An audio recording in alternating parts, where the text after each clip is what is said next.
Bienvenue si vous nous rejoignez devant votre télématin, il est 8h54 et c'est Laura Tenoudji qui nous a rejoint. Bonjour Laura. Bonjour. On est ravis de vous retrouver. Alors après l'Internet des objets, voici l'Internet des animaux. C'est un projet ambitieux, je C'est crois. un projet ambitieux et qui a vraiment tout lieu d'être puisqu'il est censé nous prévenir des risques climatiques, des tsunamis, des tremblements de terre, des éruptions de volcans, puisqu'on sait que les animaux, finalement, sont les premiers à ressentir les changements de la Terre.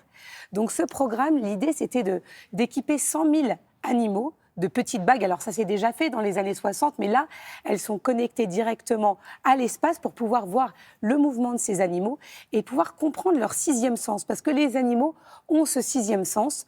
Donc, on a équipé 100 000 animaux depuis 2 ans. On en fait des lanceurs d'alerte en quelque sorte. On en fait exactement des lanceurs d'alerte, différents types d'animaux. Et la base de données est même disponible gratuitement. Elle s'appelle MoveBank. Vous pouvez voir justement tous ces déplacements et essayer de comprendre pourquoi ces animaux se déplacent en masse, tous en même temps.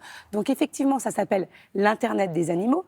Le seul petit bémol, c'est qu'en ce moment, vu la guerre en Ukraine, eh bien, comme c'est relié à l'espace et que c'est relié sur une partie russe, eh bien, tout a été suspendu, mais on est en train de trouver de nouveaux satellites et de nouvelles dispositions pour pouvoir continuer cette étude qui est fondamentale. Mais voilà, je trouvais que je voulais vous en parler parce que l'Internet des animaux, c'est assez curieux comme mot et pourtant, ça va nous permettre de faire d'énormes avancées scientifiques. Et tout le monde s'entend, il y a plein de nationalités différentes dans ce programme qui s'appelle Icarus. Donc, allez tous, je vous recommande le site internet qui s'appelle movebank.org et vous allez pouvoir voir et étudier tous ces déplacements. Le journal Le Monde, vous parlez du journal Le Monde qui se fait remarquer sur le digital. Ben oui, puisque maintenant il y a The Monde in English, s'il vous plaît. The Monde in English. Le World. Désormais, Le Monde a sa version numérique anglaise destinée justement au monde anglophone. Alors, déjà, Le Monde était très présent dans le monde francophone, bien au-delà de la France. 514 000 abonnés. Pour un quotidien qui au départ est un quotidien papier, c'est pas mal. Le but, c'est de viser les 1 million d'abonnés et c'est surtout d'ouvrir l'esprit des anglophones sur notre manière de traiter l'information. Donc j'espère qu'un jour, on aura Télématin in English. Pourquoi on ne serait pas tout sous-titré finalement? Télémorning. Bah oui, vous savez qu'on nous regarde. Moi, j'ai reçu un message tout à l'heure d'un de nos téléspectateurs qui nous regarde depuis San Francisco.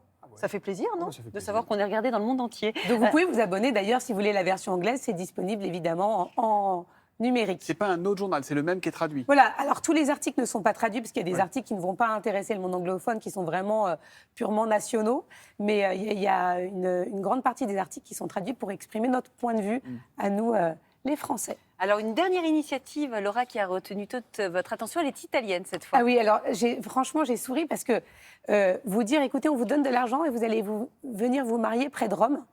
Eh bien, c'est ça. On vous donne de l'argent. On vous donne 2 000 € pas mal. si vous décidez de vous marier dans le Latium, près de Rome, parce qu'ils ont besoin de touristes. Avec la pandémie, il y a eu une crise touristique énorme. Donc, vous êtes subventionné quand on sait qu'un mariage, en moyenne, coûte 12 000 € pour 60 invités. Écoutez, c'est une belle initiative. Alors, pour l'instant, effectivement, le site a totalement explosé. Parce que se faire payer pour aller en Italie, c'est quand même le monde à l'envers.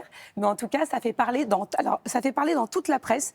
J'avais fait, même en Inde, jusqu'en Inde, j'ai vu The Indian Express qui a dit In Lazio with Rome, c'est le nom de l'opération.